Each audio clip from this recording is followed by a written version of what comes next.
Small towns are supposed to feel safe. Quiet streets, familiar faces, a police force everyone knows by name.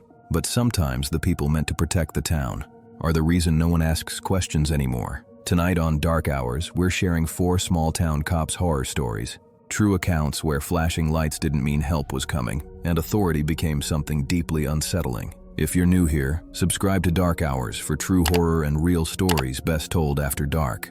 And tell me in the comments, are you watching from a small town or a big city tonight? Now dim the lights, and let's begin. My name is Eli Mercer, and I was a night shift patrolman in a county where you could drive 40 minutes and still be in the same hollow. The first time I heard my own name whispered over the radio, it wasn't dispatch. There was no call sign, no unit number, just breath and a slow, careful, Eli. It happened at 2:17 when the station was quiet enough to hear the fluorescent lights. I was rolling south on Route 9, the 2-lane that cut through timber and shale, watching fog press itself into the ditches like something trying to hide. County 12. I keyed up. I'm 10-8, just passing the old quarry. Gonna swing by the Hensley place and check that gate again. Dispatch crackled back, steady as ever. Copy, 12. Routine. That's what I told myself. That's what the job was mostly. Routine with teeth. The Hensley gate sat at the mouth of a washed-out road, half-chained, half-broken, with a hand-painted sign that said, "No trespassing," in letters that looked like someone had carved them with anger. The Hensleys owned a spread of land deep back, woodlots, scrap piles, a few rusted-out trailers arranged like a circle of bad decisions. Folks called it the compound when they were mad, and the family place when they needed to be polite. We'd been out there twice in a month for welfare checks that turned into nothing. A neighbor heard yelling. A school counselor filed a concern. A nurse at the clinic mentioned bruises on a teenager's arms. We wrote it down. We filed it. We tried to talk. And every time the same thing happened. A polite, flat-eyed man in a clean button-down came to the gate, told us nobody wanted to speak, and asked if we had a warrant. He didn't raise his voice. He didn't threaten. He didn't have to. That night, my headlights swept over the chain in the mud, and I saw the gate wasn't just open. It was dragged back like someone had left in a hurry or been taken out without caring who noticed. I parked at an angle, nose toward the road in case I needed to leave fast. Procedure, habit, fear dressed as professionalism. I notified dispatch. County 12. Gates open at Hensley. I'm gonna step out and check the entry. Copy, dispatch said. Then, after a beat, Eli. Be careful out there. My stomach tightened at hearing my name. Dispatch wasn't supposed to use first names on air, not unless it was a mistake, or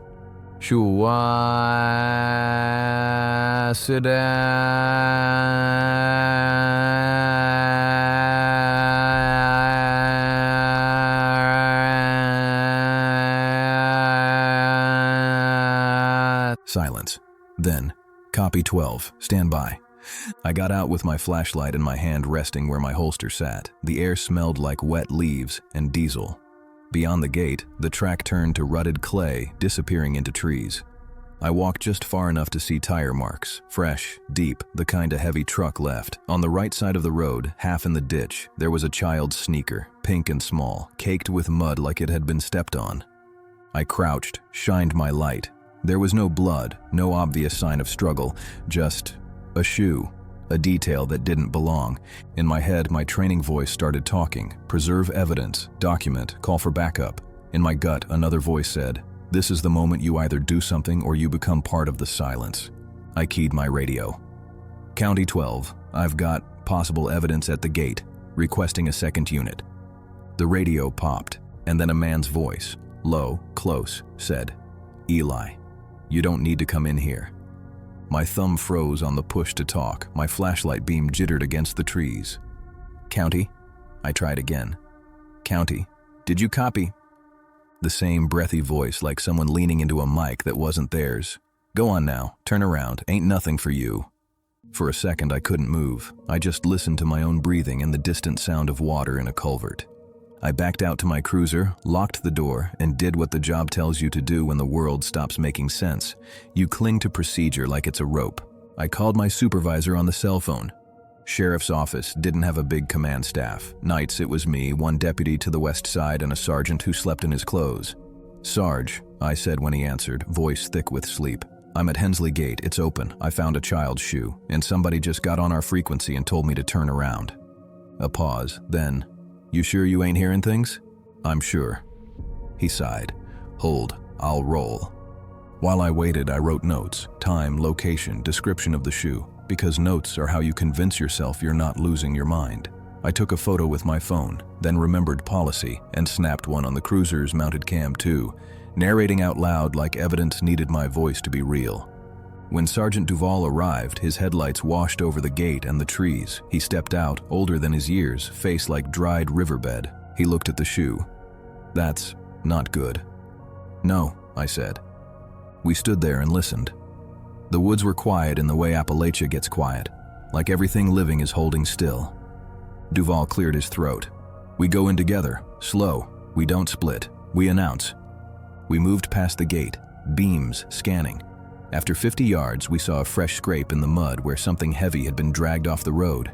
There were broken branches, a faint line where wet leaves had been disturbed. Then we heard it, a dog barking, frantic, far back. Not the territorial bark of a yard dog, the kind that says something is wrong. We advanced until the track opened into a clearing with 3 trailers, a shed, and an old box truck parked crooked. Light leaked from one trailer window, yellow and weak. Duval called out, "Sheriff's office. Anybody out here?" A door creaked. The polite man came out, the button-down guy. Even at 2 in the morning, he looked ready for church. "Evening, Sergeant," he said. "Deputy Mercer." "Gate was open," Duval said. "We found a child's shoe. We need to speak to whoever's responsible for this property." The man smiled like it hurt. "Ain't no children out here." "Then whose shoe is that?" I asked. His eyes flicked down and back up. "Could be anybody's. Kids throw things. Animals drag things. You know how it is." Duval stepped forward. "We're coming in to make sure everyone is okay." The man's smile held. "You got a warrant?" Duval stared at him, jaw working. "We have exigent circumstances." The man tilted his head. Exigent is a big word for a little county. Behind him, the trailer door opened wider. A woman stood in the shadow, hair loose, face pale. Her eyes met mine for half a second. Then she looked away, like looking at me was the same as asking for help, and asking for help was dangerous. Duval lowered his voice. "Ma'am, are you okay?" She didn't answer. The man said, still calm, "We're fine. You can go." Duval's hand moved toward his belt, halfway between authority and restraint. "Eli," he said quietly, "go back to the gate. Secure it. Call for CPS in the morning. We can't kick this door without more." My mouth opened. The words I wanted to say tasted like rust. "Sarge, we have a shoe." "And no kid in sight," he said under his breath. "You want to gamble your badge on a shoe and a feeling?" I looked at the woman again. She wouldn't meet my eyes. We backed out, slow, professional, pretending we weren't leaving something behind. On the way out, my radio crackled once more. My name again whispered, "Eli. Good boy." I pulled over on the shoulder and vomited in the ditch. By morning, the shoe was gone. My photo on the cruiser cam, the file was corrupted. The phone photo? It vanished when my device updated. Dispatch logs showed no unusual transmissions. Duval told me to stop talking like a man chasing ghosts. 2 weeks later, a little girl named Addie Lark was reported missing from a town 20 miles over. Her mom said she wandered off. The mom cried on camera. The town shared the post. The church held a prayer night. I stared at the missing poster and recognized the sneaker.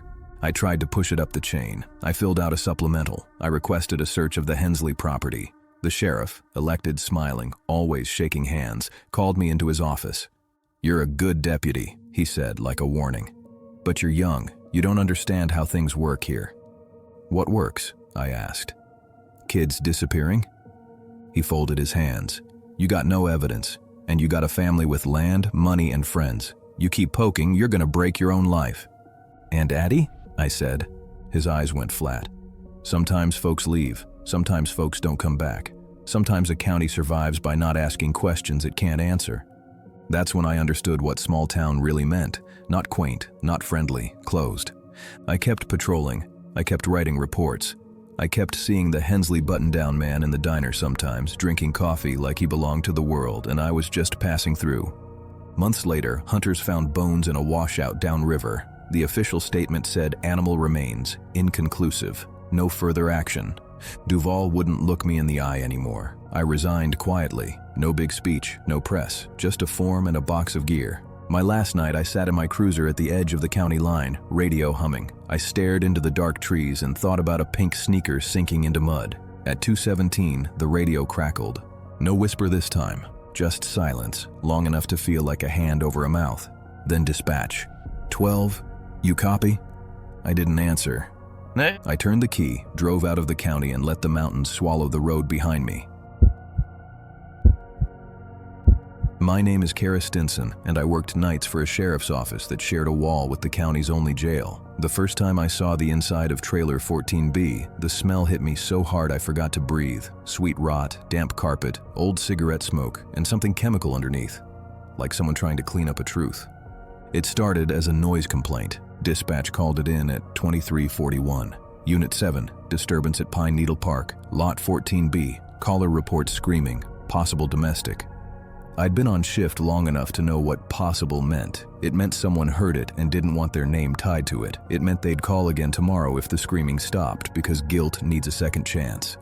I rolled in slow, lights off until the last turn. Trailer parks in these hills were tight, full of corners you couldn't see around and people who watched from blinds. The gravel crunched under my tires like teeth. A man stood outside 14B, shirtless in the cold, arms crossed. He had that rural kind of muscle, work muscle, thick wrists, thick neck. His porch light was off. I parked with my driver's side angled out and stepped into my flashlight beam. "Sheriff's office," I said. "You the resident?" He smiled without warmth. "Y'all always come when it's noise, never when it's anything else." "What's your name?" I asked. He leaned against the door frame. "Dale Pruitt." I knew the name. Everyone did. Not because he was famous, because he was tolerated. He fixed cars, he loaned money, he knew the right people, and he had a file an inch thick that never seemed to go anywhere. "Dale," I said, keeping my tone flat. "We got a call about screaming." He shrugged. "TV was loud. My girl gets dramatic." "Where is she?" I asked. "In bed," he said. "Sleepin'. You want to wake her?" Policy said I needed to see her. Training said the same. My gut said if I left without seeing her, I'd be reading her name in a report later. "I need to check welfare," I said. His eyes tightened. "You got a warrant?" "Consent will do," I said. He stepped aside slowly, like he was doing me a favor. "Come on then. Don't track mud." Inside, the trailer was warm in a sick way, humid, stale. The living room was cluttered with tools and dirty laundry. The walls had those cheap motivational plaques people buy when they want their homes to look like someone else's. I heard a sound from the back, soft, like a stifled cough. "Ma'am," I called. "Sheriff's office. I need to speak with you." No answer. Dale followed me, close enough that I could feel his heat. "She's shy," he said. I moved to the bedroom doorway and shined my light along the floor first, habit, then up. A woman sat on the bed, knees pulled to her chest, wearing an oversized hoodie. Her face was turned away. When she looked at me, her eyes were dull, like she'd been taught that eye contact was a punishable offense. "Ma'am," I said, gentler now. "Are you okay?" Her lips parted. No sound came out. Dale's hand landed on her shoulder, heavy. "Tell her you're fine." She flinched. Just a small motion. But I saw it. I stepped forward. "Dale, step back." He smiled again. "Why?" "Because I said so." His eyes sharpened. "You got a badge, Kara, not a crown." Hearing my name from his mouth made my skin crawl. I hadn't introduced myself. The woman swallowed. "I'm fine," she whispered, like she was reciting. I crouched, keeping distance. "What's your name?" Her eyes flicked to Dale. "Misty." "Misty," I said. "Do you need medical attention? Are you hurt?" She shook her head too fast. I asked Dale to step into the hallway so I could speak to her alone. He refused. That was the first night. I documented. I gave resources. I offered to take her somewhere safe. She wouldn't come. Dale watched me the whole time like a man watching a storm pass that he knows will return. Over the next month, I went back to 14B4 more times. Noise, crying, a neighbor reporting things thrown, a call that hung up. Every time Misty looked a little smaller, every time Dale's smile got a little more confident. I started doing what cops do when the official path is blocked. I paid attention. I ran his plate when I saw his truck at odd hours. I checked call history. I asked the park manager what she'd seen. She leaned over her office desk, chewing gum hard. "Dale ain't going nowhere," she said. "He pays cash. He fixes the lot's plumbing. You start trouble, you'll have 50 people mad at you." "Why?" I asked. She shrugged. "Because he's ours." That phrase, "he's ours," sat in my mouth like ash. Then the missing persons report came in. Misty's sister drove from out of county, crying in the lobby, saying Misty hadn't answered calls in a week. She'd been sending texts that didn't sound like her. Short, cold, like a man typing, she said. "We did what we could. Entered her in the system. Tried to contact. The sheriff, my sheriff, told me. Probably a lover's spat. She'll pop up." I went back to 14B the next night alone. Dale answered in a bathrobe, smirking. "You're obsessed." "I'm looking for Misty," I said. He yawned theatrically. "Misty ain't here. She left." "Where?" I asked. He shrugged. "Somewhere. You know how women are." "I need to see inside," I said. "No," he said. "Simple." I radioed for backup. While I waited, I watched his eyes, calm, almost amused. He wasn't scared of us. Not because he was tough, because he was protected. Backup arrived, Deputy Harlan, a man who'd been on since before I could vote. He looked tired and irritated. "What's this?" he asked. "Missing person," I said. "Her sister says she's here. I want to check." Harlan looked at Dale like they were old co-workers. "Dale says she left." Harlan turned to me. "Kara, you got cause?" "I have repeated DV calls and now a missing," I said. "I have reasonable concern." Harlan sighed, loud enough for Dale to hear. "Reasonable concern don't open doors." I stared at him. "So what does?" He lowered his voice. "A warrant. You ain't getting one at midnight on a hunch." Dale grinned. "Y'all have a good night." We left. I sat in my cruiser afterward and felt something in me shift. Not fear, not sadness. Something like contamination, like the job was seeping into places it shouldn't. 2 days later, a teenager came into the station to report his bike stolen. While he waited, he leaned in and whispered, "You the lady cop?" "Yes," I said. He glanced around, voice low. "I seen Misty." My heart slammed. "Where?" He swallowed. "Behind Dale's trailer, nighttime. She was in the shed. I heard her crying. I wrote it down. I took his statement. I notified the sergeant. I pushed again. We got a judge on the phone. We got a warrant, barely, based on the missing and the juvenile statement. When we served it, Dale didn't fight. He opened the door with that same smile and said, "About time." Inside, the trailer looked cleaner, like someone had scrubbed it. The chemical smell was stronger. We cleared rooms, no Misty. Then we went to the shed. It was locked. We cut it. Inside was empty except for a stained mattress, a bucket, and a coil of rope that looked too new to be there. No blood, no body, just enough to make your skin tighten and your mouth go dry. Evidence? But not enough. Always. Not enough. We bagged what we could, photos, samples. We called for investigators.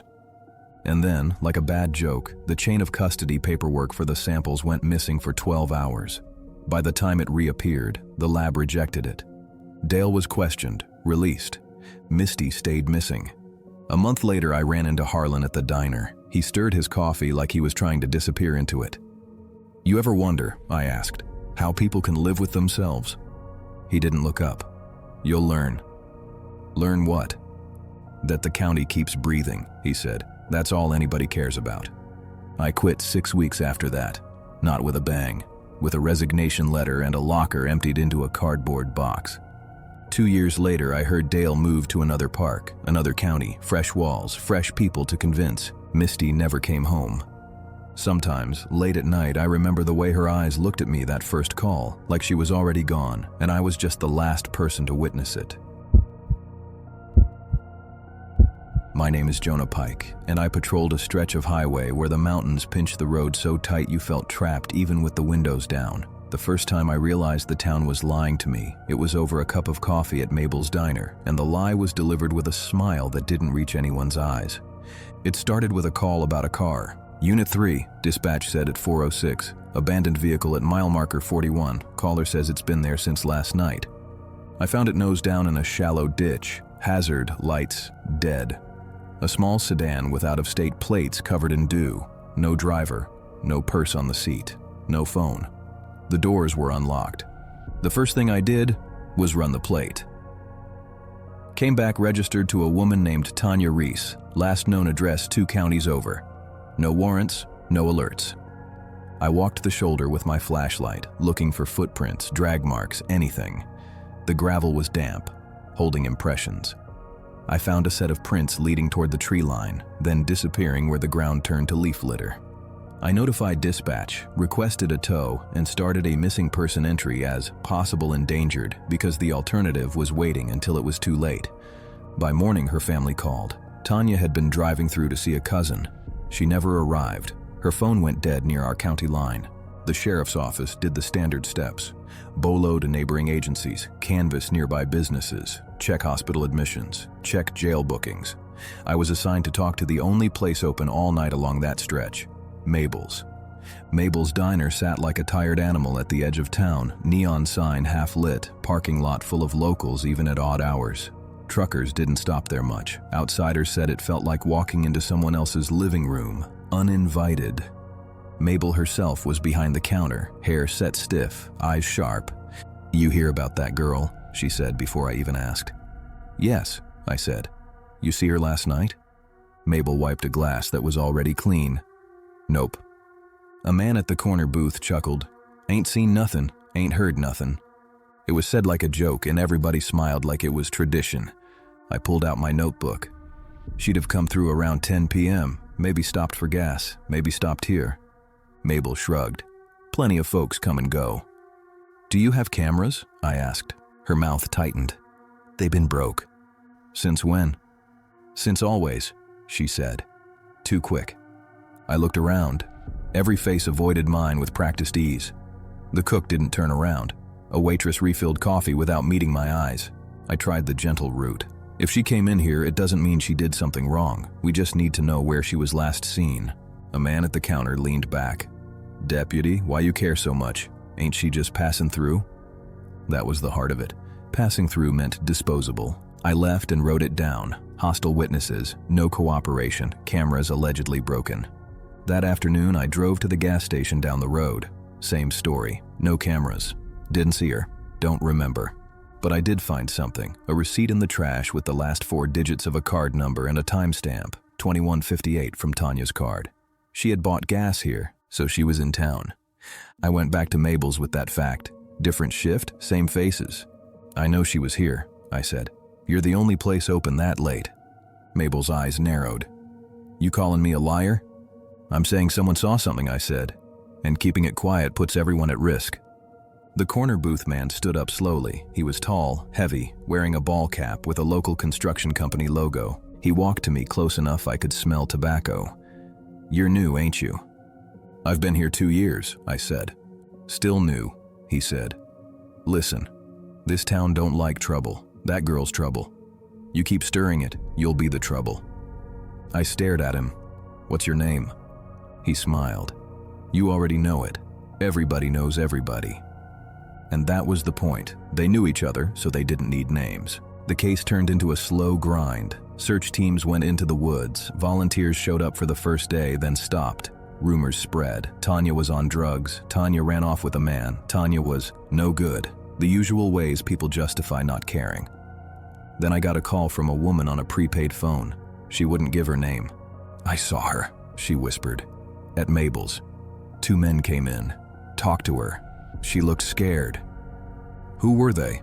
I asked. "I can't," she said. "You know who." "Tell me," I pressed. She started crying. "They'll hurt my kids." The line went dead. I took it to my supervisor.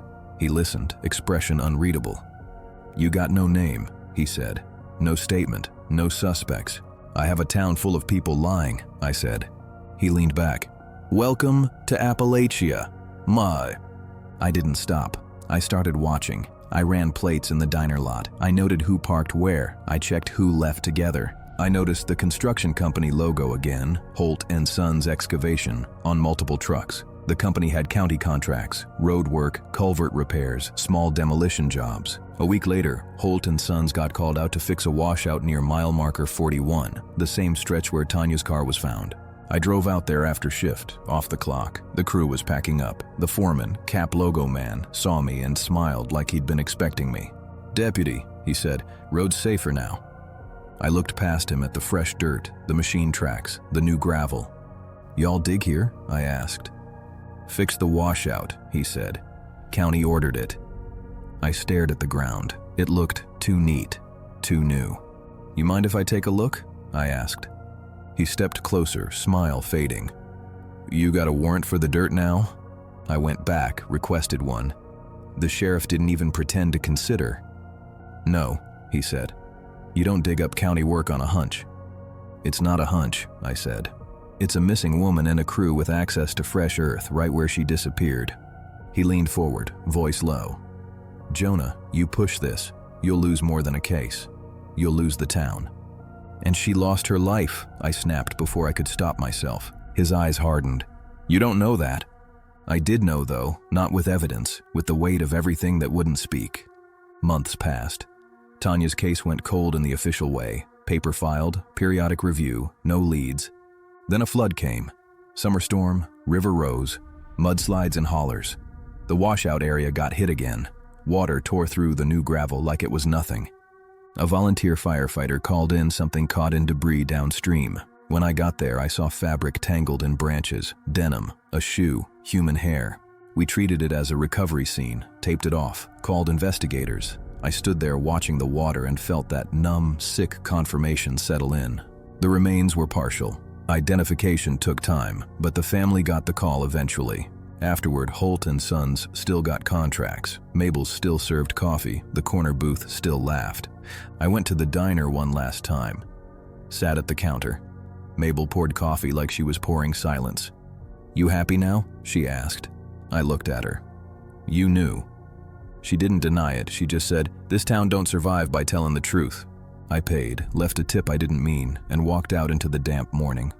In the parking lot, the foreman sat in his truck watching me. He lifted 2 fingers in a casual wave. No arrest, no confession, no justice. Just a town breathing, like that was the only moral left.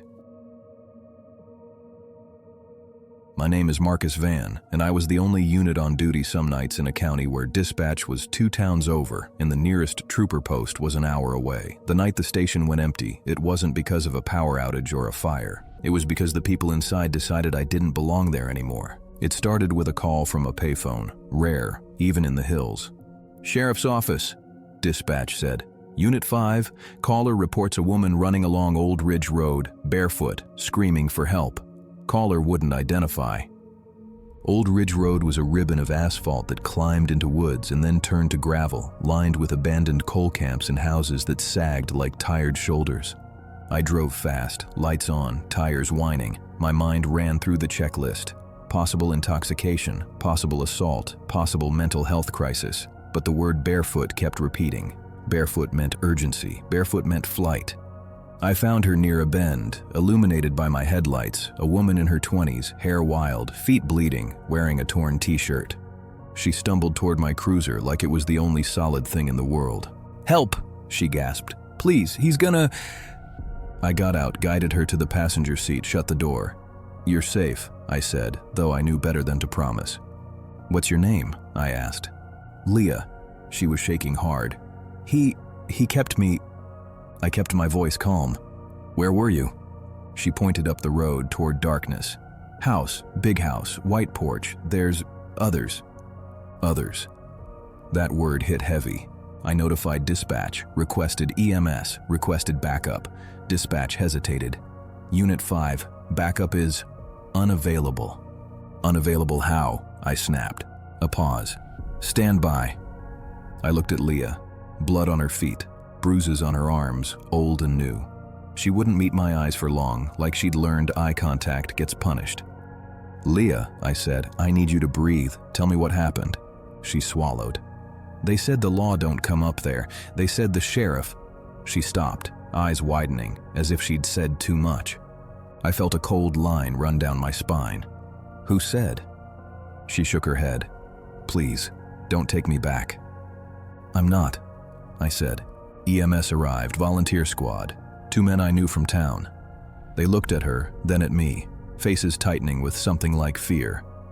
Where you pick her up? One asked quietly. Old Ridge, I said. She says she escaped a house. The EMT's jaw clenched. Marcus.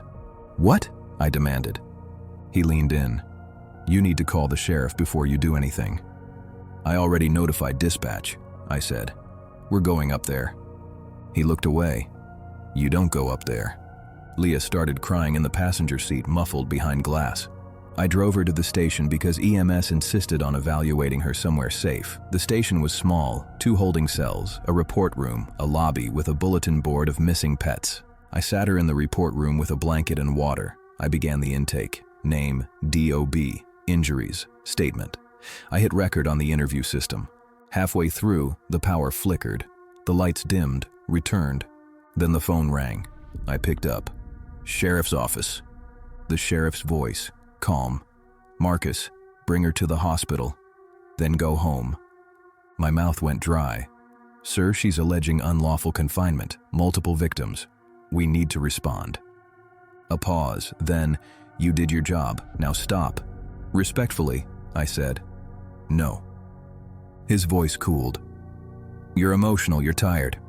You will do what I said. I felt something in me harden. I'm going up Old Ridge. He exhaled, slow.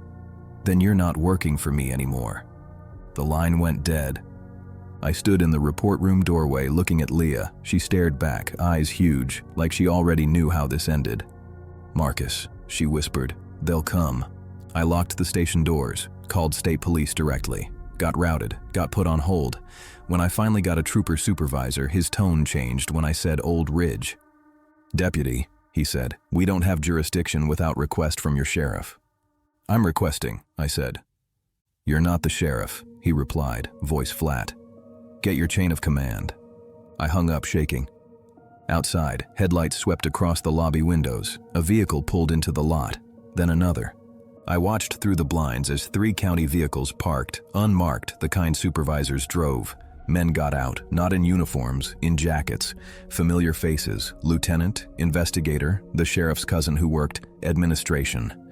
They walked to the door and rattled it, then knocked polite. My radio crackled. Unit 5, open the door. I didn't answer. The knock came again, louder. Leah stood up, trembling. No, she whispered. No. I moved her into the back hallway near the cells, not because I wanted to cage her, but because it was the only place without windows. The door buzzer sounded. Someone had a key card. The lock clicked. The station door opened. Footsteps. Voices low. Familiar laughter that didn't belong in a moment like this. I stepped into the hallway, hand on my duty weapon, but not drawn, because drawing would have turned this into the kind of story they could use against me. The lieutenant smiled. Marcus, you're making this hard. Where's the sheriff? I asked. On his way, the lieutenant said. We're going to take her to the hospital, and then we're going to handle this quietly. I swallowed. She's a victim. The investigator's eyes slid to me. Alleged. Leah made a sound behind me, small and broken. The lieutenant stepped closer. You want to keep wearing that badge in this county? You'll step aside. I looked at their faces. Men I'd shared coffee with. Men who'd joked about football. Men who'd sworn oaths. And I understood. This wasn't a sudden betrayal. It was a system correcting itself. I stepped aside because I didn't know how to stop them without getting Leah killed in the process. They walked past me. The investigator spoke softly to Leah, like a nurse. Honey, you're safe. We're taking you where you need to be. Leah looked at me over his shoulder. Her eyes weren't asking for heroics. They were asking for something worse. Witness. I watched them lead her out. The station felt colder after the door shut. The sheriff arrived 10 minutes later, alone. He walked into my office like it was his house. You did good, he said. You found her. You brought her in. Now forget it. Where is she? I asked. He smiled sadly, like I was a child. Getting help. Which hospital? I pressed. He didn't answer. He just said, "Go home, Marcus." I stayed on the job 3 more weeks, but the station never felt like mine again. Every time I keyed my radio, I wondered who was listening. Every time I wrote a report, I wondered who would edit it. Leah's name never appeared in any log, no hospital record, no case number, nothing. One night, driving Old Ridge out of spite, I saw the big white porch house she'd described, lights on, cars in the yard. I sat in the dark, engine off, and listened to the woods. I didn't go in. I wasn't proud. I was alive. I resigned quietly, moved away, tried to forget the sound of the station door unlocking from the outside. Sometimes I still wake up hearing footsteps in a hallway and remembering what it felt like to watch the law choose its own comfort over a barefoot woman's truth. And those were 4 small-town cops' horror stories. Reminders that in quiet places, authority can feel comforting. Until it doesn't. If these stories left you uneasy, subscribe to Dark Hours for more true horror, disturbing encounters, and small-town stories that don't feel right after dark. And tell me in the comments, which story disturbed you the most? Until next time, trust your instincts, watch who pulls you over. And remember, in some towns, the badge isn't there to protect you.